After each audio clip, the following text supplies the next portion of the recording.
So how do you overcome discouragement? That's the question I want to dive into today. Welcome to Table Talk, where each week I unpack ideas and insights from Christian theology and spirituality that help you become a more thoughtful, calm, and just a wonderful human being. My name is Brett Tilford, pastor at the table in Sachse, Texas, and I'm really excited to get into this topic today, since honestly, to be human is to encounter discouragement.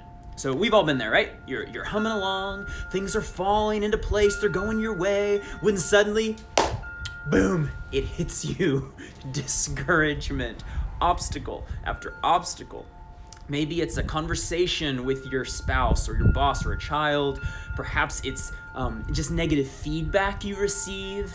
Perhaps it's simply evidence that you get that like you're failing or at least not doing as well as you hoped or thought you would. And then it hits you, that deep sense of discouragement, which if prolonged can eventually turn into despair.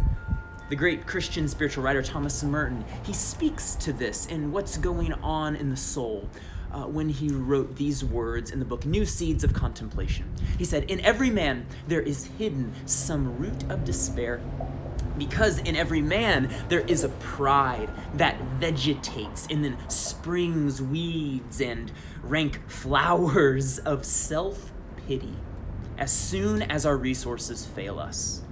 But the man who is truly humble cannot despair, because in the humble man there is no longer any such thing as self-pity."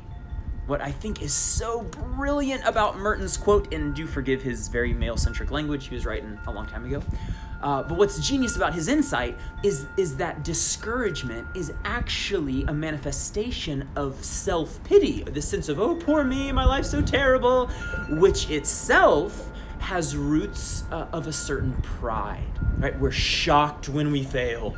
We're undone when we struggle, and then we find ourselves discouraged. So what's the antidote? Well, I think it's hiding right there in Merton's quote. He says, the antidote to discouragement is humility. A humility that says, of course, I can't do it like on my own, in my own strength. Of course, I'll have to pray and rely on God and find His strength and a sense of His Spirit. Of course, I'll need feedback and help from others. Of course, this will be a hard road because, right, we're just a man or we're just a woman. We're not gods. And as human beings, we should not be quite so shocked at our setbacks. I should not be dismayed at my imperfections. Instead, humbly accept them.